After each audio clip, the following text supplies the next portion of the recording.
14वें गुणस्थान की चर्चा है। और 14वां गुणस्थान के मामले में कई वर्षों तक मुझे गलत फहमी रही थी कि 13वां गुणस्थान अरहंत का होता है और 14वां गुणस्थान सिद्ध का होता है। यानी हमेशा से, और ऐसी गलत फहमी मुझे नहीं, कईयों को होती है कि 14वां गुणस्थान सिद्धों का है, जबकि ऐसा नहीं है। ये 14वां गुणस्थान सिद्ध दशा के पहले और संसार दशा का आखिरी गुणस्थान है। कहने के लिए इसमें योग है, लेकिन बहुत बहुत ही अल्प स्वल्प काल के लिए होता है। एक क्षण के लिए होता है और फिर चला जाता है, एक क्षण के लिए होता है और चला जाता है। ऐसा वो 14वां गुणस्थान सिद्ध और 13वें गुणस्थान के बीच में आता है। चलिए पढ़ते हैं अपन इसके बारे में। आज ये थोड़ा विशेष और समय रहेगा तो सिद्धों के बारे में सामान्य चर्चा भी अपन करेंगे। हाँ, पढ़ते हैं। कौन पढ़ेगा आज का ये गुणस्थान में 14वें गुणस्थान की चर्चा? बोलिए। चलो रीतल बेन पढ़ेंगी। चलो पढ़ो। અયોગ કેવલી ગુણસ્થાન। बराबर। અયોગ કેવલી આ અંતિમ ગુણસ્થાન છે। કેવળ જ્ઞાન સાથે રહેવા વાળું આ બીજું ગુણસ્થાન છે। શપક શ્રેણીના ચારેય ગુણસ્થાનો બાદ પ્રાપ્ત થવા વાળું આ બીજું ગુણસ્થાન છે। વિતરાગી ચારેય ગુણસ્થાનોમાંથી આ છેલ્લું ગુણસ્થાન છે। કેવળ જ્ઞાન આદિ અનંત ચતુષ્ટય સહિત અરહંત પરમાત્માનું પણ આ બીજું ગુણસ્થાન છે।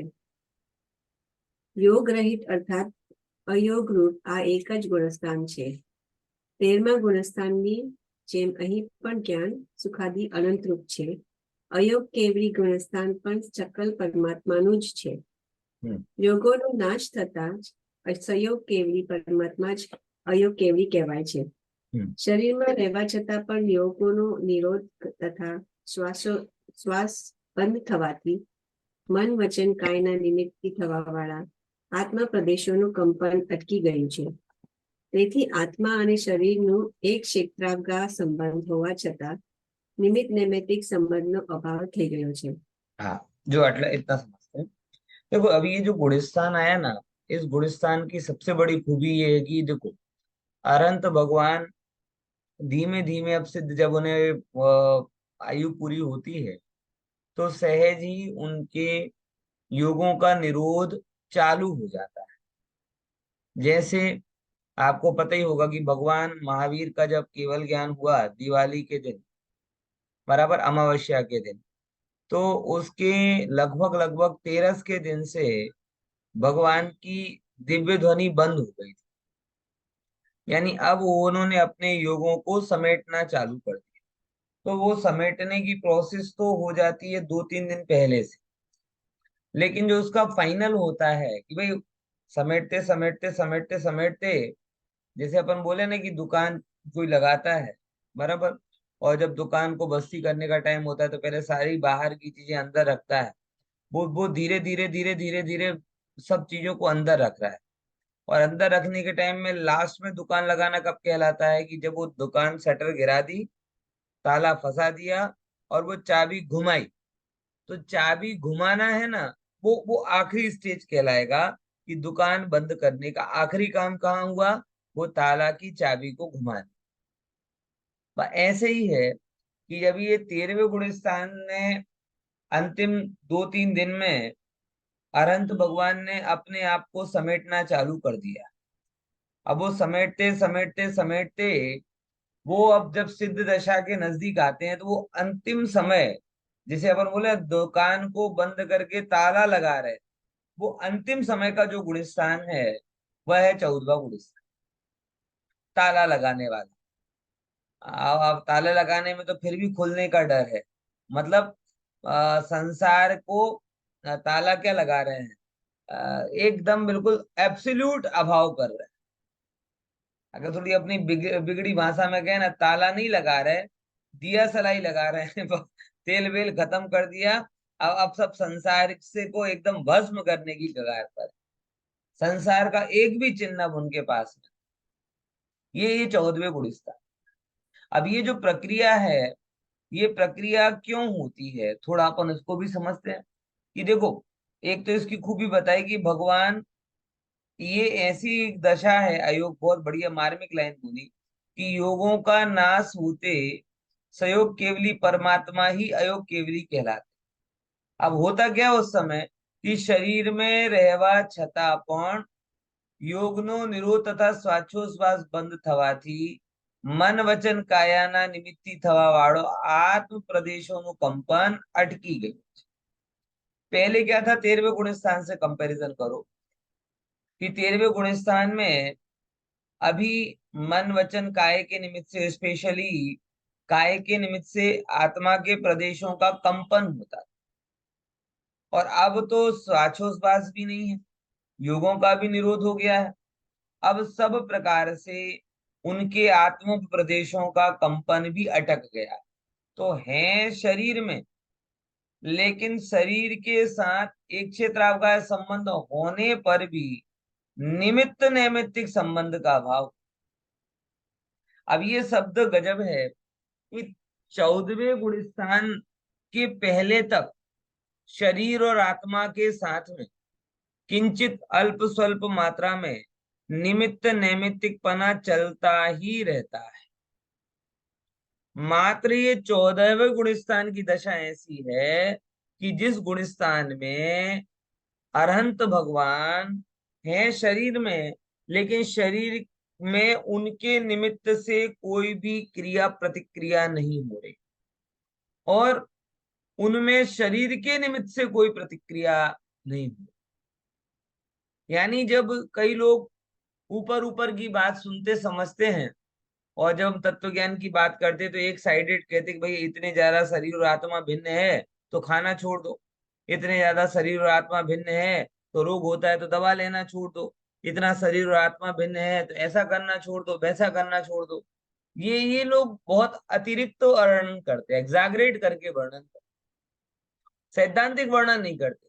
बोले शरीर और आत्मा भिन्न है, ये सत्य होने पर भी 13वें गुण स्थान तक शरीर के निमित्त से आत्म प्रदेशों का कंपन होता है, और आत्म प्रदेशों के कंपन के निमित्त से शरीर में प्रतिक्रियाएं होती।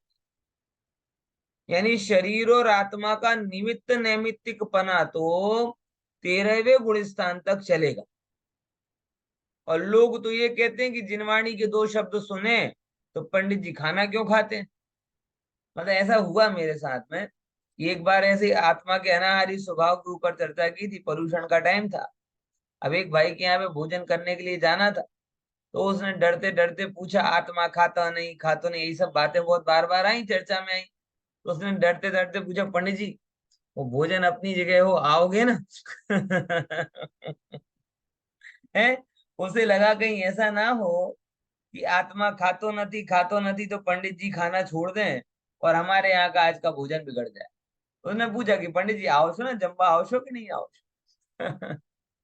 हाँ, लेकिन ये सब समस्या है कि तत्व ज्ञान को सुनने पर भी सिद्धांत का समुचित ज्ञान नहीं होता, और सिद्धांत का समुचित ज्ञान नहीं होता, इसके कारण शरीर की दशाओं को एकदम, मतलब अलग तरीके से समझने की जरूरत है, श्रद्धांत को और व्यवहारिक दशा।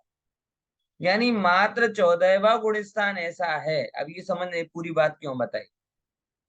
संसार दशा में मात्र 14वां गुण स्थान ऐसा है कि जिस गुण स्थान में शरीर के निमित्त से आत्मा में कोई प्रतिक्रिया नहीं हो रही, और आत्मा के निमित्त से शरीर में कोई प्रतिक्रिया नहीं हो रही, यानी कि उन दोनों में कंप्लीटली निमित्त नैमित्तिक संबंध का अभाव इस 14वें गुण स्थान में होता है।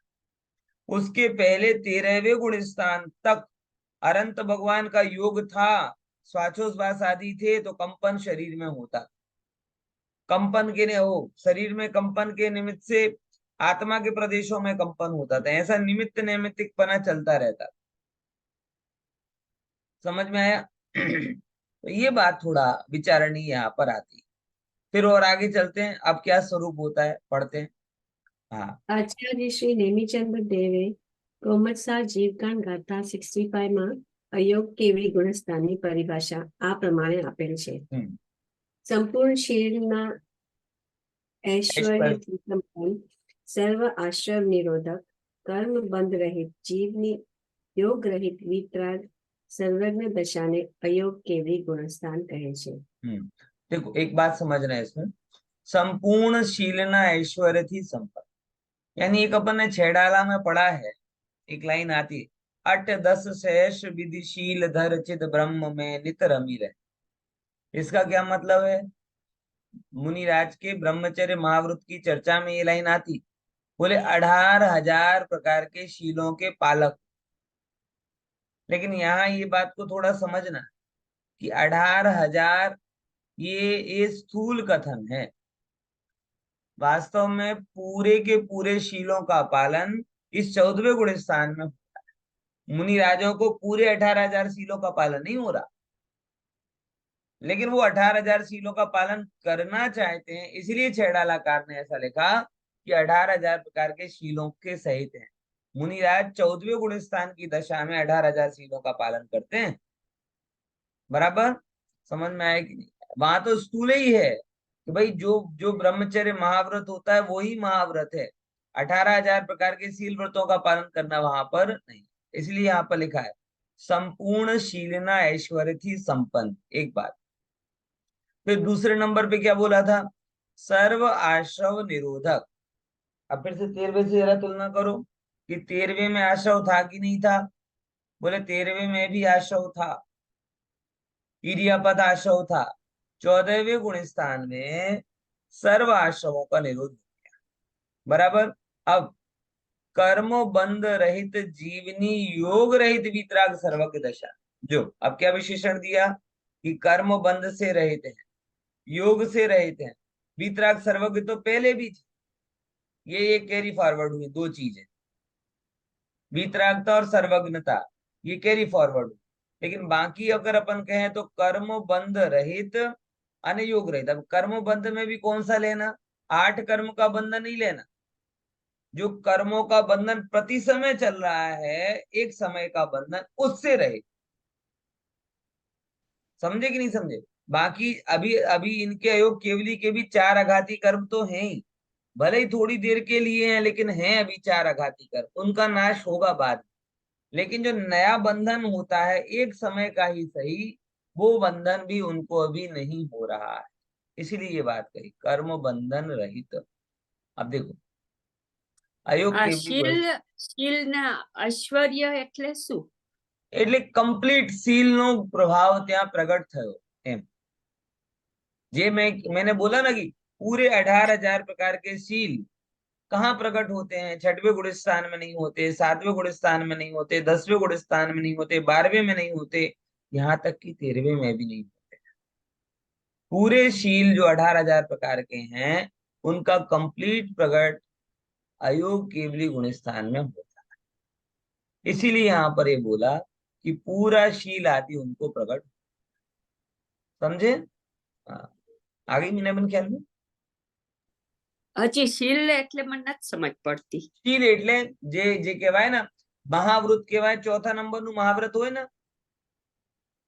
હા એ સંબંધી વાત છે।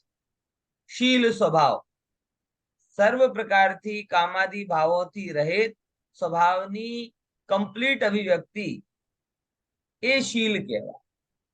हाँ बोलो। ઓકે हाँ હા हाँ बोलो। સર 14મા ગુણ સ્થાનમાં જો કમ્પ્લીટ શીલ થાય તો 13મા ગુણ સ્થાનમાં તો વિતરાગતા અને સર્વજ્ઞતા જ પ્રગટ થઈ ગઈ છે ને, તો समझे? ત્યાં तो कंप्लीट नहीं, आपको पता है कि 18,000 प्रकार के शील किस किस प्रकार से कहे गए? मन के योग से, वचन के योग से, काय के योग से, ये सब योग भी उसमें है मल्टीप्लाई।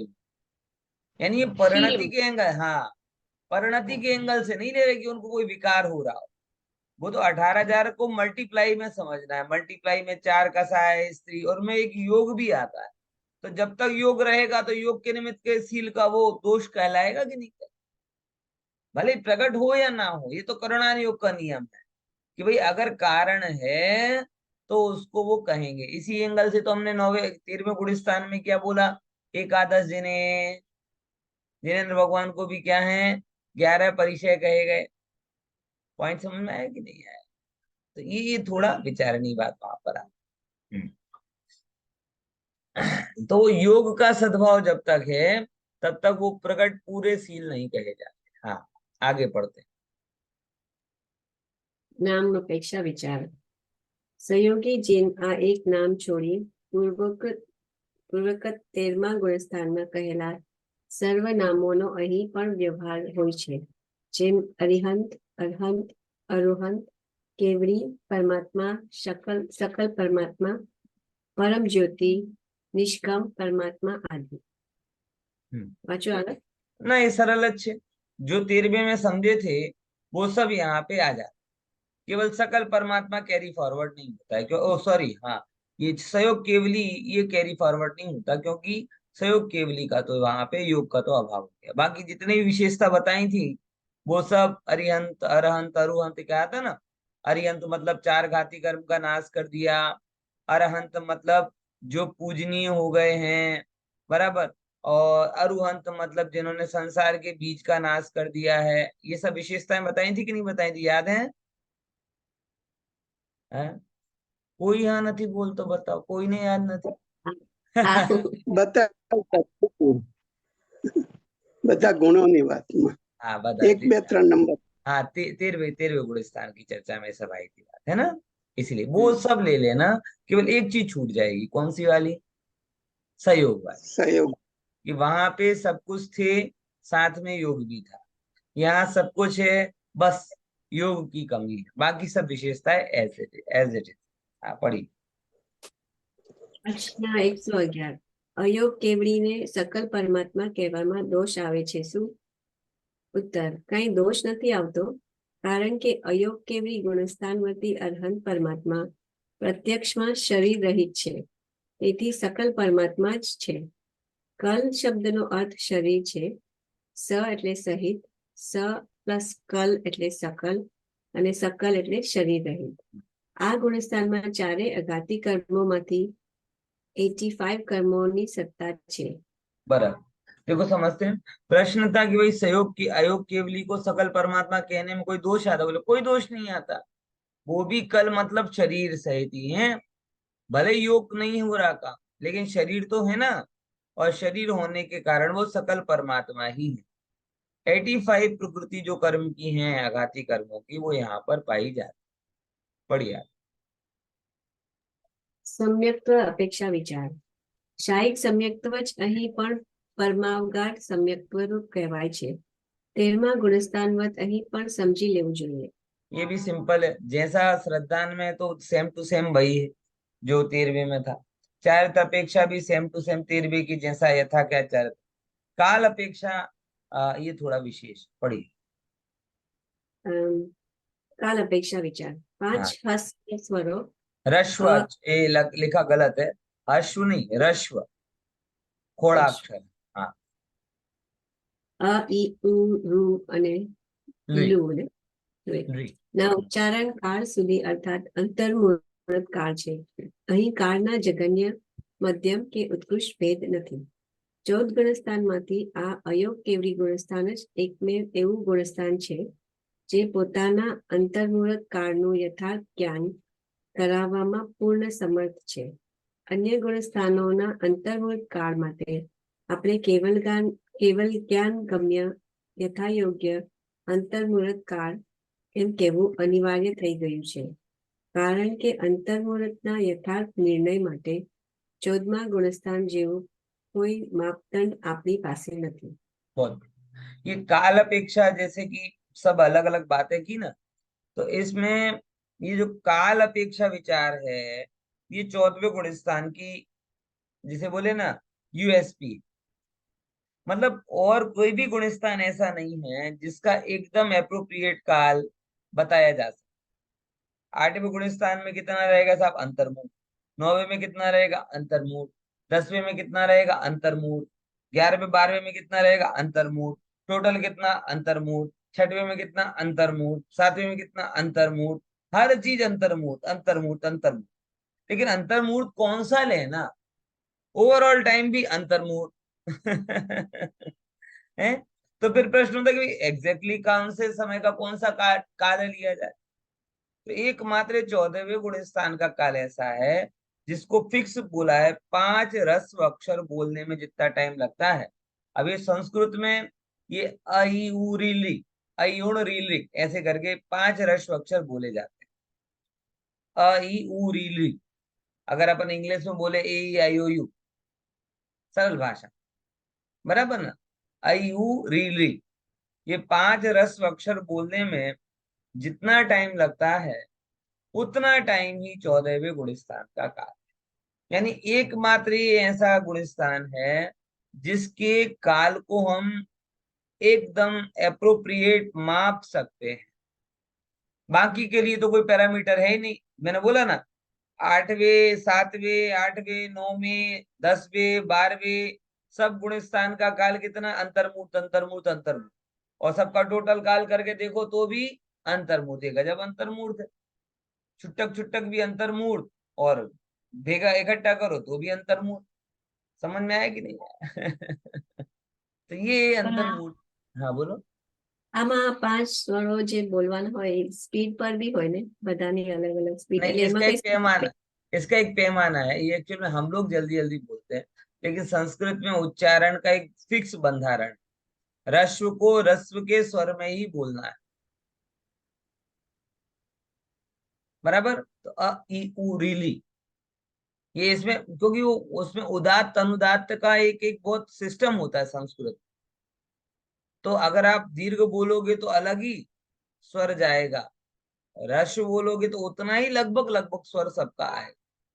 क्योंकि जो मात शब्दों की जो ध्वनि है ना, ध्वनि आप अक्षरों में होगा कि जोड़ अक्षर करते ना तब शब्द समय बढ़ता है, लेकिन आप बोलो सब बोलोगे जो ध्वनि जो होती है उसका लगभग टाइम बराबर हो, बराबर। पची तो आप करने जाओ वो दीर्घ ध्वनि, बराबर। जैसे संस्कृत में ह्रस्व दीर्घ और प्लुत करने के लिए मुर्गे की आवाज का एग्जाम्पल दिया जाता है। जैसे मुर्गा कभी बोलता है ना कुड़ू कुकू तो कुकड़ू बोला कु, तो वो ह्रस्व, कुड़ू कु तो वो बोला दीर्घ, और फिर लास्ट में कू करता है वो कहता है प्लुत। तो ये दुनिया के जितने भी मुर्गे होंगे वो सुबह भाग देंगे तो ह्रस्व दीर्घ और प्लुत इन तीनों का उच्चारण इक्वली लगभग लगभग करें। और खासकर दीर्घ और प्लुत में तो फिर भी भेद पड़े, लेकिन ह्रस्व तो ध्वनि का वहां से टकराना ही है ना। जैसे सेकंड का कांटा टकराता है वैसे अ इ उ री आप जितने भी बोलेंगे लगभग टाइम बराबर हो, क्योंकि ध्वनि यहाँ से यहाँ एक ही पैरामीटर से हो। फिर उसको आप खींचेंगे, आलाप करेंगे, आलाप में अंतर आता। और ये जो मैंने बोला ना अयूरीली, ये सही उच्चारण नहीं है। इसमें अ ई ए अलग अलग ध्वनि नहीं बोली, अ ई उ रीली ये सही उच्चारण आता। तो 5 ह्रस्व अक्षर के बराबर टाइम लगभग आता है, और वो सेम ही बैठता है। और ये अभी भी मेरे गड़बड़ी क्यों हो रही, क्योंकि अभी एक भाषा की एक और चीज होती है, उदात्त अनुदात्त, उसका कोई ध्यान नहीं रखता। संस्कृत का वोकल सिस्टम बहुत स्ट्रॉन्ग है। आप जर्मन वाले की इंग्लिश सुनेंगे, रशियन की इंग्लिश सुनेंगे, इंडियन की इंग्लिश सुनेंगे, सबकी अलग अलग हो जाएगी, क्योंकि प्रोनाउंसिएशन डिफरेंट हो जाता है। लेकिन संस्कृत का इतना फिक्स बंधारण है कि अगर कोई नॉर्थ इंडिया वाला भी संस्कृत बोलेगा, साउथ इंडिया वाला भी बोलेगा, जर्मन जापानी भी बोलेंगे, तो सबका उच्चारण एक जैसा हो, अगर वो प्रॉपर संस्कृत को जानते हैं तो। क्योंकि जगह सबकी फिक्स है, कहाँ से कितना किस प्रमाण में बोलना है, तो लगभग लगभग सबका उच्चारण वो सेम हो जाता है। ख्याल में आ रहा है कि नहीं आ रहा? अब देखो जैसे SOME सम, अब सेम प्रोनाउंसिएशन का HOME, तो उसको हम नहीं बोलते। अब उसे SOME के हिसाब से अगर उसे सम बोला है तो उसको HOME के हिसाब से हम बोलना चाहिए, या उसको सोम बोलना चाहिए, लेकिन सोम नहीं बोलेंगे, उसे सम ही बोलेंगे, इसे हम नहीं बोलेंगे, हम ही बोलेंगे। ऐसा क्यों करते हो भाई? बोले हम ऐसे ही चलता है, आगे से चला आया। और ऐसे तो बहुत सारे एग्जाम्पल है, ये तो मैंने एक आध बताया। बाकी कट और पुट का भी आपको पता है, CUT कट बोलते हैं ना, PUT पुट बोलते हैं। अब वो सेम है, अगर बदलें, ध्वनि बदलती तो ये बदल जाता। खैर ठीक है, अब वो भाषा विज्ञान का अलग विषय है। लेकिन कारण क्या है, इंग्लिश वाले 26 अक्षरों में घूम रहे हैं और संस्कृत वालों के पास में शब्द ज्यादा, इसीलिए उनके उच्चारण का स्थान भी बराबर बराबर लगभग लगभग होता है। बराबर। चलिए आगे बढ़ो। ગમનાગમન અપેક્ષા વિચાર. ગમન 14માં અયોગ કેવડી ગુણસ્થાનથી સિદ્ધ દશામાં જ ઉર્ધ્વગમન થાય છે, કારણ કે હવે કોઈ પણ પ્રકારની ઓછપ રહી નથી કે જેની પૂર્તિ કરવામાં આવે. અને આગમન આ 14મા ગુણસ્થાનમાં આગમન માત્ર સહયોગ કેવડી ગુણસ્થાનથી જ થાય છે, અન્ય કોઈ પણ ગુણસ્થાનથી નહીં. बिल्कुल सरल सी बात है, जाएंगे तो एक जगह, आएंगे तो एक जगह से, एकदम जाएंगे तो ऊपर, आएंगे तो 13वें से, इसमें कोई ऑप्शन ही नहीं। हाँ पढ़ो आप। વિશેષ અપેક્ષા વિચાર. અયોગ કેવડી ગુણસ્થાનના ઉપાંત્ય સમયમાં 72 પ્રકૃતિઓની નિર્જરા અર્થાત ક્ષય થઈ જાય છે અને અંતિમ સમયમાં શેષ 13 પ્રકૃતિઓના પણ નાશ થઈ જાય છે. આ કર્મનો નાશ થવાનો સમયે સંસાર અવસ્થાનો વ્યય અને સાદી અનંતકાળ માટે સિદ્ધ દશાનો ઉત્પાદ પણ થઈ જાય છે. બીજું, યોગના અભાવને લીધે અયોગ કેવડીને ઇર્યાપત આશ્રમ પણ નથી હોતો, જે 11મા 12મા તથા 13મા પણ થતો હતો. ત્રીજું, મુનિરાજના 84 લાખ ઉત્તર ગુણોની તથા શીલ સંબંધી 18,000 ભેદોની પૂર્ણતા અહીં અયોગ કેવડી અવસ્થામાં થાય છે. जो अब इसमें 3 बातें बोली। पहले नंबर एक कर्म क्षय संबंधी है। टोटल उनको 14वें गुणस्थान में 85 प्रकृतियां एग्जिस्ट करती थी। ओके, अब उसमें भी उपांत्य समय, उपांत समय क्या कहलाता है, अंत के निकट वाला, उप अंत यानी सेकंड लास्ट समय, अपन सरल भाषा में कहें तो क्या, सेकंड लास्ट। तो सेकंड लास्ट समय में उनकी 72 प्रकृतियां चली जाती और अंतिम समय में 13 प्रकृतियां चली जाती, यानी टोटल कितनी होंगी, 2 समय में 85 प्रकृतियां उनकी नष्ट को प्राप्त। तो अब वो 14वें गुणस्थान में कंप्लीटली, 14वें गुणस्थान के अंतिम समय में वो कंप्लीटली कैसे हो गए, कर्म बंधन रहित हो गए। फिर इर्यापत आश्रव भी नहीं होता। इर्यापत आश्रव क्यों नहीं होता, कारण सिंपल है, इर्यापत के लिए योग होना चाहिए और योग भी उनके नहीं है, इसलिए वो उनको बंधन भी नहीं होता। अब तीसरे नंबर की बात कि ये किस तरीके की है कि मुनिराज के 84,000 उत्तर, 84 लाख उत्तर गुण, बराबर, और क्या, 18,000 प्रकार के सील गुण, 18,000 प्रकार के सील गुण और 84,000 प्रकार के उत्तर गुण, इन सब की पूर्ति ये 14वें गुणस्थान में होती है। क्यों, क्योंकि इन गुणों में या उत्तर गुणों में भी इसके कारण दोष लगता है। किसके कारण, योग के कारण। जब तक योग रहेंगे तब तक उनका पूरा वैभव प्रकट नहीं होता, और जब योग नहीं रहते, कंपन नहीं होता, तो उनका पूर्ण रूपेण वैभव प्रकट होता है। इसीलिए वो सील शिरोमणि कहलाते हैं। बराबर, समझ में आया ना मीना बहन, सील शिरोमणि क्यों कहा, क्योंकि अब कुछ भी उनको रहा शेष नहीं। हाँ पढ़ी। પ્રશ્ન 112. શ્રાવકના પણ ઉત્તર ગુણ અને શીલ હોય છે શું? ઉત્તર, હા જરૂર હોય છે. અહિંસા આદિ 5 અણુવ્રત, દિગ્વ્રત આદિ 3 ગુણવ્રત અને સામાયિક આદિ 4 શિક્ષાવ્રત, કુલ મળીને આ 12 વ્રત હોય છે. તેને શ્રાવકના ઉત્તર ગુણ કહે છે. ગુણવ્રત તથા શિક્ષાવ્રતને સપ્તશીલ પણ કહે છે. પૂર્ણ સંવર તથા પૂર્ણ નિર્જરા પણ અયોગ કેવડીને જ હોય છે. અને પાંચમો, અહીં પ્રયુક્ત અયોગ શબ્દ આદિ દીપક છે. સ્વયં અયોગ કેવડીની ગુણસ્થાન વર્તી અનંત પરમાત્મા તો અયોગી છે જ, અને અહીંથી ઉપરની સિદ્ધ દશા અયોગ રૂપ અને અશરીરી જ છે. बराबर। अब देखो, श्रावक के उत्तर गुण और शील गुण होते हैं, तो वो तो हमने 7वें अध्याय में पढ़े ही पढ़े। कौन से, 5 अणुव्रत, फिर उसके बाद 7 शील व्रत, बराबर, उनमें 3 गुण व्रत और 4 शिक्षा व्रत, इन दोनों को कंबाइंड हम क्या कह सकते हैं? सातशीलकर। ये शावक को ओ होते हैं। अब पूर्ण संवर और पूर्ण निर्जरा भी किसको हो रही? अयोग केवली को हो रही है। क्यों? पहले भी तो था, लेकिन पहले भले ही आप कुछ भी कहो, लेकिन योग थे, योग का कंपन था, कंपन के कारण भले ही कर्म बंध नहीं रहे थे, लेकिन आ तो रहे थे। और उसे भी करणानियोग तो एक समय का बंधन कहते ही कहता है कि भले एक समय के लिए आए, लेकिन आके बंधे तो खरे, है ना? तो ये चीज वहां पर कही गई।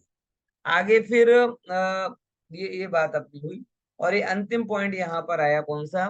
कि ये जो है अंत्य दीपक है। कौन सा दीपक है? आदि दीपक है, अयोग शब्द।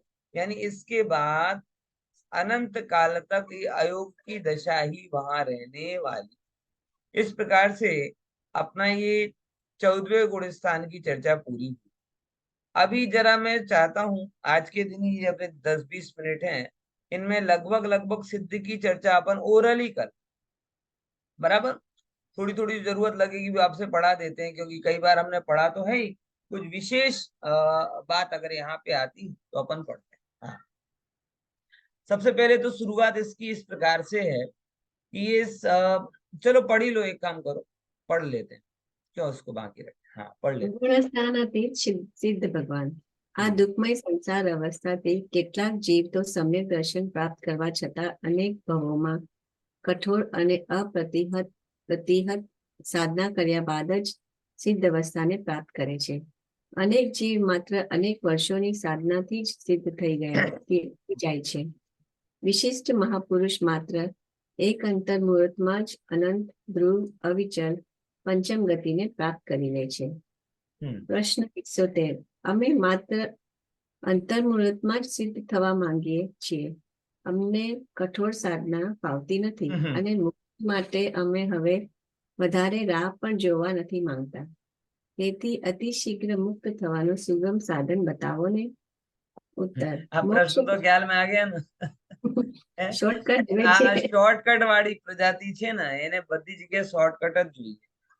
एक्चुअल में सिद्ध दशा प्रकट होती अंतर मुहूर्त में, बराबर। अब अंतर मुहूर्त में ही होती है, तो कुछ लोग होंगे कि भाई अंतर मुहूर्त में ही होती, तो बोलो वो अंतर मुहूर्त कब है, हम आ जाए तभी आ जाएंगे, बराबर ना? है, समझे कि नहीं समझे? ये तो भाई बात है कि भाई सैलरी कब मिलती है, बोले कि 5 तारीख को, तो ठीक है 5 तारीख को ही आएंगे, और उस दिन ही बता देना कि कितने बजे मिलेगी, तो आगे पीछे आगे टाइम भी नहीं हो, बस एक ही दिन आएंगे और एक दिन भी पूरे नहीं आएंगे, है 5 मिनट के लिए आएंगे और चेक लेकर चले जाएंगे। तो भाई जान में थोड़ी आएगा जो काम किए बिना कोई तुम्हें दे देगा, टीका करके चांदला लगा के लो भैया ले जाओ इतने का चेक। यानी सैलरी मिलती है एक दिन, तो 30 दिन काम करना ही पड़ता है। ऐसे ही सिद्ध अवस्था अंतर्मूर्त में प्रकट होती है, तो इसका ये कतई मतलब नहीं कि अंतर्मूर्ति हम काम करेंगे, उसका एक क्रम है और वो क्रम पूरा का पूरा लगाया जाए, है ना? बढ़िया। ઉત્તર મોક્ષ પ્રાપ્તિનો વાસ્તવિક ઉપાય તો એકમાત્ર નિજ શુદ્ધાત્મા સ્વભાવનો નિર્વિકલ્પપણે સ્વીકાર અર્થાત અનુભવન તથા લીનતા કરવી તે જ છે, જેને આમોએ ગુણસ્થાનના પ્રકરણમાં અનેક વાર કહ્યું છે.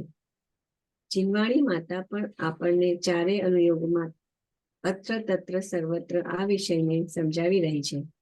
ભાઈ સાહેબ, આત્મસાધનાના પરમ પવિત્ર કાર્યની પહેલા અંત અથવા મધ્યમાં ક્યાંય પણ કષ્ટ, દુઃખ કે તકલીફ નથી. બધી અસહ્ય તકલીફોને સમાપ્ત કરવાનો એકમાત્ર સાચો ઉપાય પર તથા પરભાવોથી નિરપેક્ષ આત્મસાધના જ છે. આ જ એક સુગમ તથા સહજ સાધન છે. જ્યાં સુધી નિજાત્મ સ્વભાવનું યથાર્થ જ્ઞાન નથી થતું, ત્યાં સુધી આ પ્રકારના અનેક વિકલ્પ અથવા પ્રશ્ન થતા જ રહેશે. આ બધાના નિરાકરણ માટે સર્વજ્ઞ પ્રણિત આગમનું અધ્યયન, મનન, ચિંતન આદિ કરવું અને આત્મજ્ઞ લોકોનો સત્સમાગમ કરવો તે જ એક શરણ છે, આધાર છે અને બીજો કોઈ ઉપાય નથી. બધા આત્મસાધક યથાયોગ્ય માત્ર એક અંતર મુહૂર્તના આત્મધ્યાન અથવા આત્મલીનતા કરીને જ મુક્તિની પ્રાપ્તિ કરે છે, તેમાં કોઈ મતભેદ નથી. છતાંય આ વિશિષ્ટ અંતર્મુહૂર્ત પુરુષાર્થની પૂર્ણતા અને તેના ફળની પ્રાપ્તિ માટે આદિનાથ જેવા મુનિરાજને 1000 વર્ષ લાગ્યા. બાહુબલી મુનિવરને 1 વર્ષ લાગ્યું અને ભરત ચક્રવર્તી માટે એક અંતર મુહૂર્તની જ મુનિ અવસ્થાની સાધના પર્યાપ્ત થઈ ગઈ. છતાંય પુરુષાર્થ તો સરખો જ રહ્યો. ખરેખર જોવા જઈએ તો ચક્રવર્તીની અવ્રત અવસ્થામાં પણ પોતપોતાની ભૂમિકા અનુસાર યથાયોગ્ય આત્મસાધનાનો પુરુષાર્થ સતત ચાલતો જ રહે છે, પરંતુ સ્થૂળ અથવા બાહ્ય દ્રષ્ટિધારી જગત તેને સ્વીકારતા નથી. જ્યારે લૌકિક જીવનમાં પણ કદાચિત પોતાની ઈચ્છાની પૂર્તિ થાય છે તો થોડી ઘણી આકુળતા મટે છે, અર્થાત આપણને પણ તત્કાળ જ અલ્પ સુખનો નિરાકુરતાનો આભાસ થાય છે. ત્યારે જ્યાં સર્વ પ્રકારની સર્વતા ઈચ્છાજન્ય આકુરતા નષ્ટ થઈ જાય છે ત્યાં અનંત સુખ નિયમથી થશે જ. આ રીતે અનુમાનથી પણ સર્વ આકુરતા રહિત સિદ્ધ જીવોનો અનંત સુખી હોવાનું યથાર્થ અનુમાન જ્ઞાન આપણે કરી શકીએ છીએ. जो इतना अपन ने पढ़ा, इसमें सबसे पहले तो उन्होंने एक बात पर जोर दिया कि भैया तुम ये जो मानते हो कि मोक्ष की साधना कठिन है, ये बात ही भूल।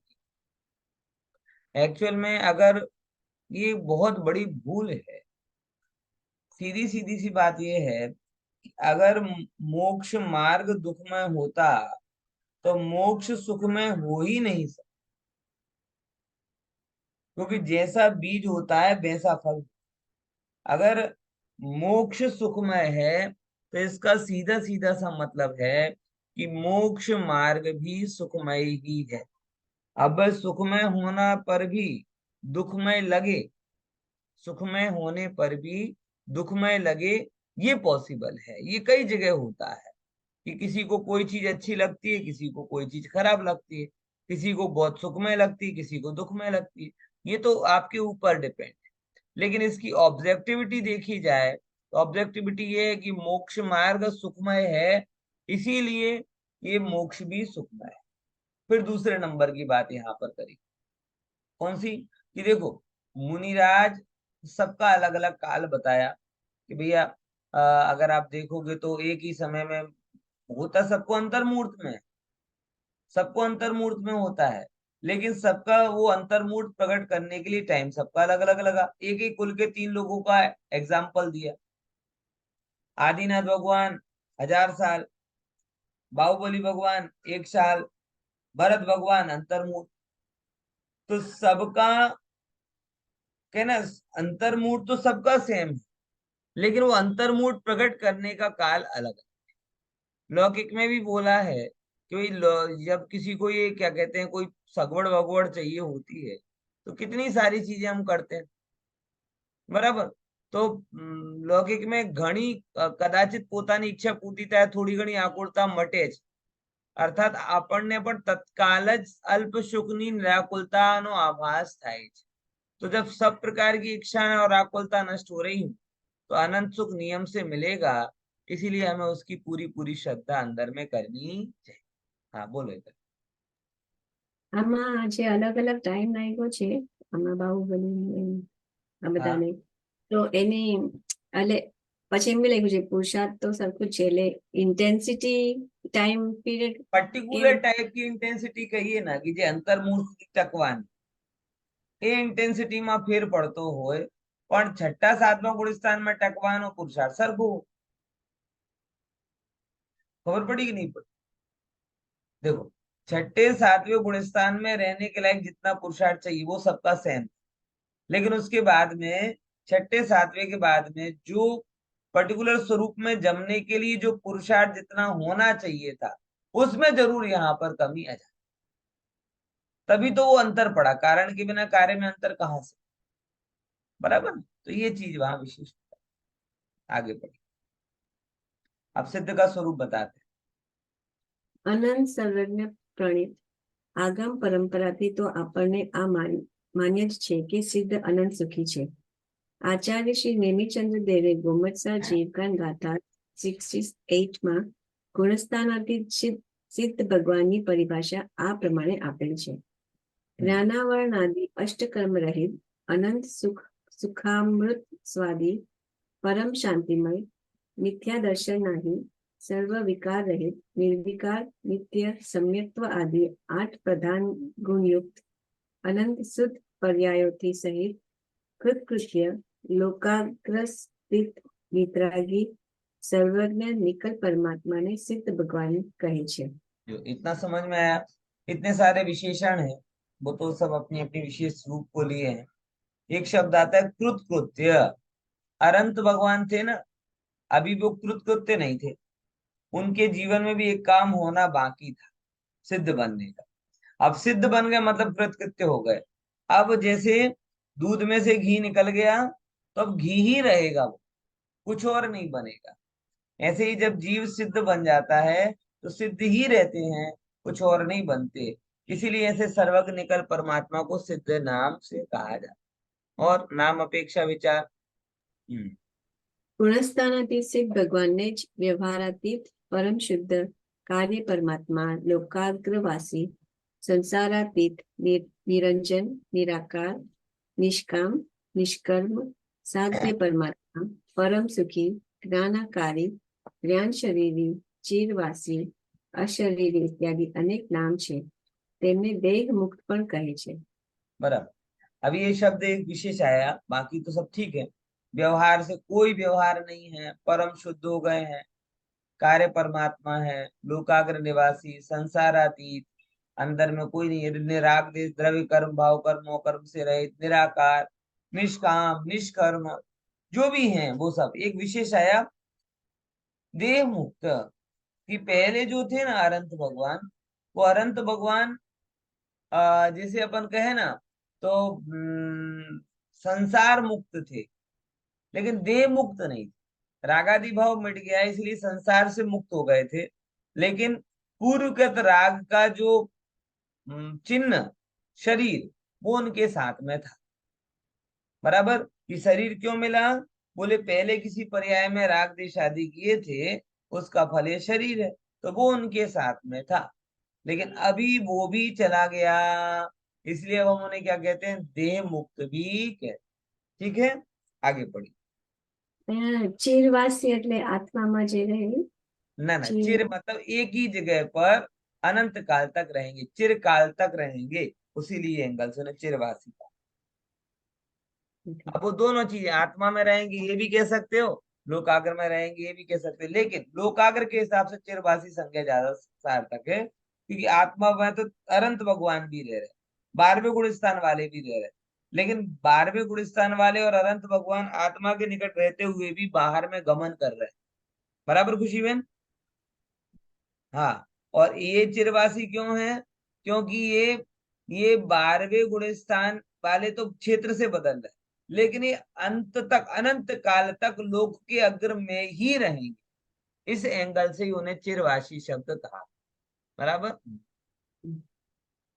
सम्यक्त्व अपेक्षा विचार क्षायिक सम्यक्त्व જ પરમાવગાઢ રૂપ નામને પ્રાપ્ત થાય છે।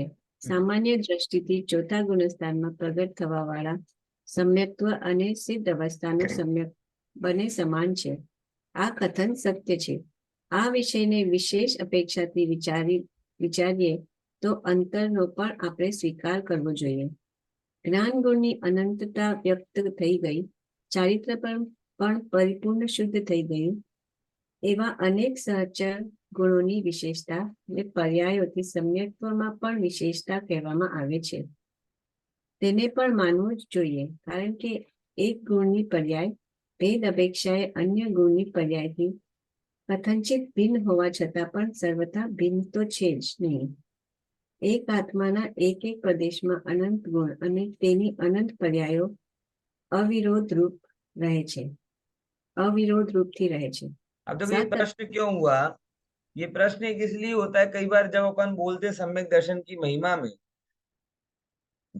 तब क्या बोलते हैं कि चौथे गुण स्थान में ऐसा श्रद्धान प्रकट हो जाता है क्षायिक सम्यक्त वाले को, जैसा सिद्धों को। अब फिर यहाँ पे कह रहे कि नहीं, चौथे में तो क्षायिक सम्यक्त हुआ, वो 13वें में गाढ़ सम्यक्त हुआ, और सिद्ध 14वें और उसमें जाके परमावगाढ़ नाम पा गया।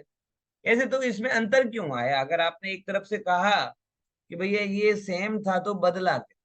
तो देखो जैन धर्म में थोड़ा हर कथन अपेक्षा से होता है। जैन धर्म में ऐसा नहीं कहा गया कि भाई सर्वथा समान थी, ये सर्वथा अंतर। आंशिक समानता को भी समानता कहा जाता है, बराबर। जैसे कोई व्यक्ति 16 साल की उम्र में हो जैसा अच्छा हट्टा कट्टा तंदुरुस्त, और 35-40 साल तक की उम्र में वैसे ही का वैसा दिखे, तो अपन ऊपर अरे तुम तो बिल्कुल 20 साल जैसे ही लगते हो। लेकिन खरेखर 20 साल और 30 साल का अंतर हमेशा रहेगा ही रहे। किसी में ज्यादा दिखाई देता है तो किसी में कम दिखाई देता है, बराबर। समझे कि नहीं समझे? वही बात है, यहाँ पर अब थोड़ा और खुलासा करेंगे कि समानता किस एंगल से थी और असमानता किस एंगल से। हाँ पढ़ी। સાત તત્વોના યથાર્થ શ્રદ્ધાની અપેક્ષાથી ચોથા ગુણસ્થાનનું સમ્યક્ત્વ અને સિદ્ધ ભગવાનનું સમ્યક્ત્વ સરખું છે. આ કથનને સુરક્ષિત રાખતા થકા આ બધું સમજવાની આવશ્યકતા છે. સમ્યક્ત્વ તથા જ્ઞાન ગુણની પર્યાયોમાં લક્ષણની અપેક્ષાથી કંઈ પરિવર્તન ન હોવા છતાં પણ બંને અથવા અનંત ગુણોના સહચારીપણાને કારણ જે પરસ્પરમાં આરોપિત વ્યવહાર હોય છે તેને પણ યથાયોગ્ય યથાસ્થાન રીતથી સ્વીકારવું ઉચિત છે. જેમ આંખ બંધ કરીને ચાલવું અને આંખોથી જોઈને ચાલવું, બંને અવસ્થાઓમાં ચાલવાનું કામ તો પગથી જ થાય છે, છતાંય આંખોથી જોઈને પગથી ચાલવામાં જ જે વિશેષતા હોય છે તે વિશેષતા આંખો વગર નથી હોતી. તે જ પ્રકારે જ્ઞાન ગુણના અનંતરૂપ પરિણમનની સાથે સમ્યક્ત્વ આદિ ગુણોમાં વિશેષતા કહેવામાં આવે છે, તેનો પણ સ્વીકાર કરવો જોઈએ. વાંચો આવે. हाँ वाची वाची सरखું જ ચારિત્ર છે। हाँ ચારિત્ર અપેક્ષા વિચાર. અહીંયા પરમ યથાખ્યા એટલે ચારિત્ર હોય છે. આટલામાં સમજી લઈએ, એટલી વાત કેવલ આટલી આવે છે કે ભાઈ એક એંગલ થી સમાનતા છે, એક એંગલ થી અસમાનતા। એનો દાખલો આપી દીધું કે ભાઈ જો આમ ચાલો, તમે પગથી જ ચાલો છો ને, પણ આંખ વાળો હોય તો વિશેષ ચાલે। એમ શ્રદ્ધા તો શ્રદ્ધા છે, પણ જ્યારે કેવલ જ્ઞાન થઈ જાય ત્યારે એ વિશેષ કામ લાગે। એ પ્રમાણે થોડીક એને પરમાવગાઢ કહેવામાં આવે છે। એ વસ્તુ અહીંયા ચોખવટ કરી છે। ચારિત્ર અપેક્ષા વિચાર। અહીંયા પરમ યથાખ્યાત ચારિત્ર હોય છે. 12મા ગુણસ્થાનમાં જ ચારિત્ર યથાખ્યાત થઈ ગયું છે, છતાંય 13મામાં અનંત જ્ઞાનને કારણે તેમાં વધારે વિશેષતા કહેવામાં આવી છે. એક ગુણનું રૂપ અન્ય ગુણના પરિણામમાં વિશિષ્ટ રીતે રહે જ છે. 14મા ગુણસ્થાનમાં યોગ્યજન્ય આત્મપ્રદેશોના કંપનપણાનો પણ અભાવ થઈ જવાથી ચારિત્રમાં વધારે વિશેષતા આવે તે સ્વાભાવિક જ છે. હવે અહીં સિદ્ધ અવસ્થામાં તો 4 અઘાતી કર્મોનો પણ નાશ થઈ ગયો છે, માટે ચારિત્રની નિર્મળ પરિણતિમાં અતિ વિશિષ્ટતા આવી છે. વાસ્તવિક રીતે જોઈએ તો अघाती कर्म पण घाती कर्म जेवू ज काम करे छे। हाँ देखो बहुत बढ़िया है आपकी कि चारित्र में क्या बात कही यहाँ पे कि जैसे चारित्र का नाम थे लीनता, बराबर। अब आप सोचो, जब तक कंपन हो रहा है, जब तक क्या हो रहा है, कंपन हो रहा है, तो आप कोई वाइब्रेटिंग चेयर पर बैठो तो आप बैठे तो हो, लेकिन वो कंपन के कारण, और एक स्टैटिक स्थिर चेयर पर बैठो, तब दोनों में अंतर आएगा कि नहीं? तो अगर लीनता ही खूबी है तो कंपन रहित लीनता विशेष मायने रखेगी, बजाय उसके कि जिस लीनता में कंपन आत्म प्रदेशों में होगा। तो इस एंगल से सिद्ध भगवान का चारित्र पहले से थोड़ा विशिष्ट भी कहा जा सकता है कि पहले तो कंपन था, अब कंपन भी नहीं है, इसलिए यहाँ पे अति विशिष्टता कही। अब यहाँ पे कहते अघाती कर्म पण घाती जेवो ज काम करे छे, तो उसका खुलासा करते। अघाती कर्मोने आप घाती कर्मो शा माटे कहो छो? उत्तर, भाई साहब, अनंत ज्ञानादि स्वभाव पर्यायोना व्यक्त थवा पर पण ते कर्म सिद्ध अवस्थानी प्राप्तिमां साक्षात अड़चण नाखवामां निमित्त थई जाय छे। आ अपेक्षानी मुख्यताथी अमे अघातीने पण घाती कह्यो छे। तो आगे की समझ में कि भाई जेवी रीते घाती आत्मा के अमुक गुणों का घात करता है, वैसे ये भी किया, इसमें कोई विशेष बात यहाँ पर नहीं। ठीक है ना? आगे प्रश्न, जेम यथाख्यात चारित्रमा 13मा 14मा गुणस्थानोમાં પરિવર્તન બદલી થાય છે, અર્થાત પરમ યથાખ્યાત ચારિત્ર થઈ જાય છે, તેમજ શું સુખમાં પણ કઈ ફરક થાય છે? ઉત્તર હા, સુખમાં પણ અવશ્ય બદલી થાય છે. જે સુખ ક્ષીણ કષાય ગુણસ્થાનમાં માત્ર પૂર્ણ થઈ ગયું છે તે સુખ સંયોગ અયોગ ગુણસ્થાનમાં કેવળ જ્ઞાનની અપેક્ષા અનંત સુખ કહેવામાં આવે છે. અને હવે આ સિદ્ધ અવસ્થામાં વેદનીય કર્મના અભાવથી તે જ અનંત સુખને આવ્યા બાદ અનંત सुख કહેવામાં આવે છે. सुख तथा ज्ञान विषयों ये थोड़ा समझ लेते हैं। वही जैसे यथा ज्ञात को हमने परम यथा ज्ञात कह दिया, सरदान को भी थोड़ा थोड़ा अलग करके बोल दिया परम अवगाढ़, तो सुख में भी कोई अंतर आया क्या? बोले हाँ, एक अंतर तो आया। कौन सा अंतर आया? कि पहले जो था अनंत सुख था वो अब अव्ययवाद सुख हो गया। अब इसके लिए वो चिद विलास ग्रंथ का आधार देते हैं, बहुत बढ़िया मार्मिक ग्रंथ है, उसको पढ़ो। सुख तथा ज्ञान विषयનો ખુલાસો ચિદ વિલાસ પાના નંબર 37 પર આ પ્રકાર આપેલ છે. જ્ઞાનનું સુખ યુગપદ હોય છે અને પરિણામોનું સુખ સમય માત્રનું છે. અર્થાત સમયના પરિણામ જ્યારે આવે છે ત્યારે સુખ વ્યક્ત થાય છે. ભવિષ્યકાળના પરિણામ ધ્યાનમાં આવ્યા પરંતુ વ્યક્ત થયા નહીં. તેથી પરિણામનું સુખ ક્રમવર્તી છે અને તે તો પ્રત્યેક સમયમાં નવું થાય છે. જ્ઞાન ઉપયોગ યુગપદ છે, તે ઉપયોગ પોતપોતાના લક્ષણ સહિત છે. તેથી પરિણામનું સુખ નવીન છે અને જ્ઞાનનું સુખ યુગપદ છે. आया समझ में कि ज्ञान में एक साथ जानने में आ सकता है कि अनंत काल तक मुझे क्या क्या सुख आएगा, ये जानने में आ सकता है, लेकिन परिणाम में तो एक एक समय में ही आएगा। समझे? तो ज्ञान का सुख युगपद कहा कि अनंत काल तक क्या होगा मेरे साथ में, ये ज्ञान वालों ने जान लिया, लेकिन परिणाम में तो एक एक समय का सुख ही प्रकट हो रहा है। इसलिए यहाँ पर कह रहे कि परिणाम का सुख अलग है और ज्ञान का सुख अलग। बराबर? अब देखो, अब इसी प्रश्न को थोड़ा और आगे करते 116 वाला। કેવળ જ્ઞાન થવા છતાં પણ સુખના આવ્યા બાદ થવામાં શું બાધા છે? ઉત્તર વેદનીય કર્મની સત્તા અને તેનો ઉદય આ જ સુખને આવ્યા બાદ થવામાં બાધક નિમિત્ત થાય છે. अब ये जब ज्ञान और इसकी बात कही तो बोले साहब ये बात तो हम 13वें से लगा सकते हैं, उसके लिए अव्ययवाद की राय देखने की क्या बात है? बोले बात आपकी सही है, लगा तो सकते हैं, लेकिन जो वेदनी कर्म बैठा है उसका क्या करें? बराबर? जब तक ऐसा होता है ना, घर में कई बार मकान का काम करवाना हो, यंग एज वाले कहते ना कोई कमा भी हम रहे हैं, करवाना भी हमको है, लेकिन दादा जब तक है तब तक घर का स्ट्रक्चर चेंज नहीं होगा। वो दादा भी कहते जब तक हम है तब तक कुछ मत बदलो, बाद में फिर बदल दें, जो करना हो सो करो। तो वैसे ही है कि भाई सुख तो मिल गया लेकिन वेदनी कर्म बैठा है, तो बोले बैठा है तब तक अब वो समझ लो भाई, अब वेदनी कर्म है, बाधा है, भले ही उससे फर्क नहीं पड़ रहा, ना वो कमाने जा रहा ना बाधा कर रहा, लेकिन शास्त्रकार ने ये कहा है कि जब तक वेदनी कर्म का सद्भाव है, भले ही बाधा हो या ना हो, लेकिन बाधा का कारण तो है ना, और जब तक बाधा का कारण है तब तक हम उसे अव्ययवाद कैसे कहते हैं?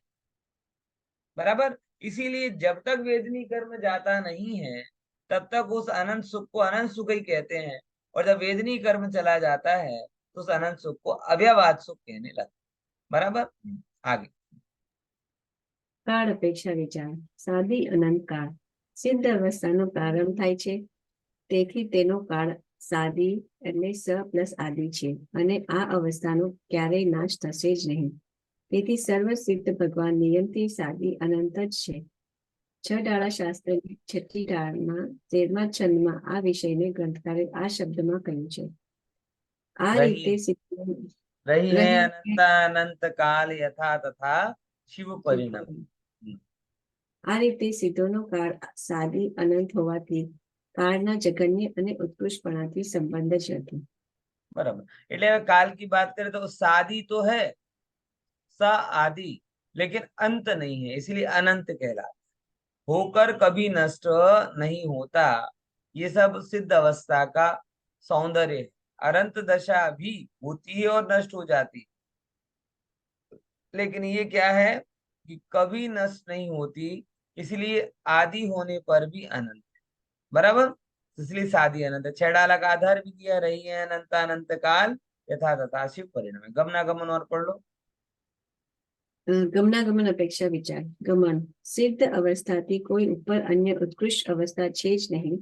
સિદ્ધ જીવનું અન્યત્ર ગમન થતું નથી, માટે તે ગમન રહિત અવસ્થિત સ્થિર જ રહે છે. અને આગમન અયોગ કેવડી ગુણસ્થાનથી અહીં આગમન થયું છે, અન્ય ગુણસ્થાનોથી અહીં આગમન પણ સંભવ નથી. बराबर। गमन आगमन में भी बड़ी सीधी सी बात है यहाँ पर भी, कि जाएंगे तो गमन यहाँ से तो कहीं जाएंगे, और अगर यहाँ से कहीं जाना होता तो यहाँ आते नहीं। मतलब यहाँ वही आते हैं जिन्हें और कहीं जाना नहीं। बराबर। तो ये गमन तो यहाँ शक्य नहीं है, और आने के लिए भी जगह फिक्स है। 13वें गुण स्थान वाले 14वें गुण स्थान वाले यहाँ पर आते हैं। इस प्रकार से ये अपने इनका विचार पूरा हुआ। विशेष अपेक्षा विचार और एक आध कुछ और है, वो अगर अगली क्लास अपनी हुई तो अपन उसमें कर लें। बराबर। चलिए, जय जी। જય શ્રી